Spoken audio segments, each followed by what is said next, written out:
Hi all, welcome to my channel థాటిక్కర్. మీ అందరికీ థాటిక్కర్ ఛానల్కి స్వాగతం.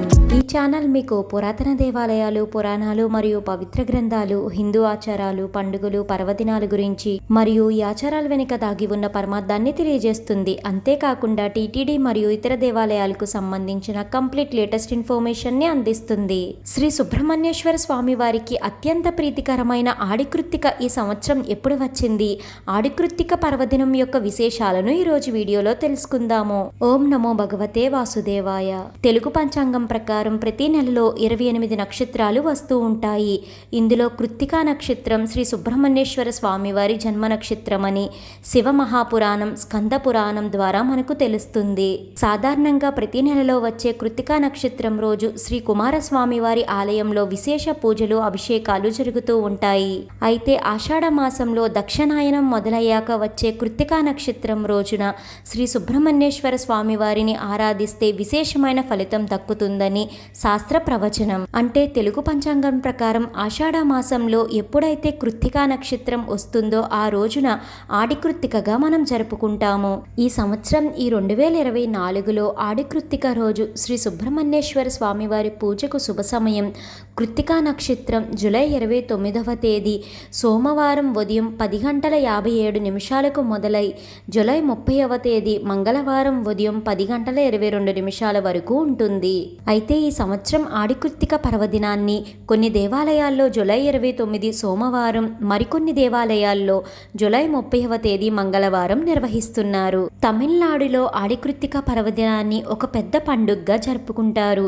ఈ రోజున ముఖ్యంగా సంతానం కోరుకునేవారు నియమనిష్టలతో ఉపవాసం ఉంటారు. ఈ రోజున శ్రీ వల్లీ దేవసేన సమేత శ్రీ సుబ్రహ్మణ్యేశ్వర స్వామి వారిని ఆరాధించడం వలన విశేషమైన ఫలితాలు కలుగుతాయి.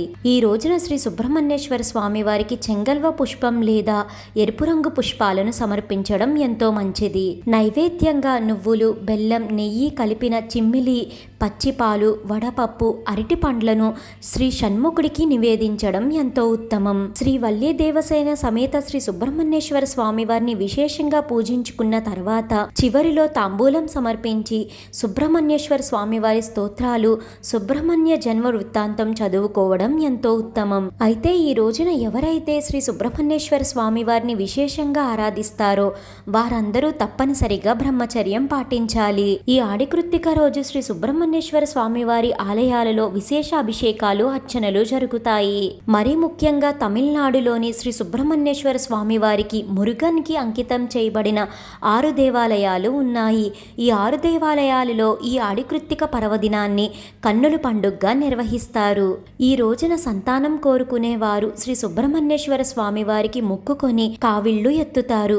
ఇలా కావిళ్ళు ఎత్తలేని వారు ఈ కావిళ్ళ క్రింద నుంచి వెళ్ళిన సంతాన ప్రాప్తి కలుగుతుందని శాస్త్ర ప్రవచనం.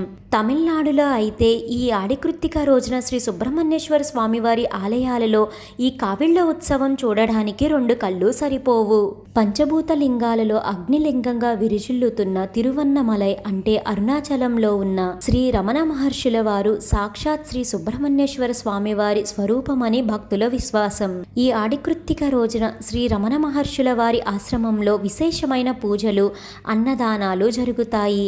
ఈ ఆడికృత్తిక రోజు అరుణాచలానికి భక్తులు పెద్ద సంఖ్యలో తరలి వస్తారు. ఈ ఆడికృత్తిక రోజున శ్రీ సుబ్రహ్మణ్యేశ్వర స్వామి వారిని ఎవరైతే భక్తి శ్రద్ధలతో నమస్కరించుకుని పూజించుకుంటారో జ్ఞానం కోరుకునే వారికి జ్ఞానం, సంతానం కోరుకునే వారికి సంతానం, మోక్షం కోరుకునే వారికి మోక్షం సిద్ధిస్తుంది. తెలుసుకున్నారు కదండి ఆడికృత్తిక పర్వదినం యొక్క విశిష్టత మరియు ఈ సంవత్సరం ఆడికృత్తిక ఎప్పుడు వచ్చిందో. ఈ వీడియో మీకు ఎంతగానో ఉపయోగపడుతుందని అనుకుంటున్నాను. మీ సపోర్ట్ కోసం ఈ వీడియోని లైక్ చేసి షేర్ చేయండి. ఇలాంటి మరెన్నో వీడియోస్ కోసం థాటిక్కర్ ఛానల్ని సబ్స్క్రైబ్ చేసి అక్కడ ఉన్న బెల్ ఐకాన్ని క్లిక్ చేయండి. ఓం నమో నారాయణాయ. Thank you for watching.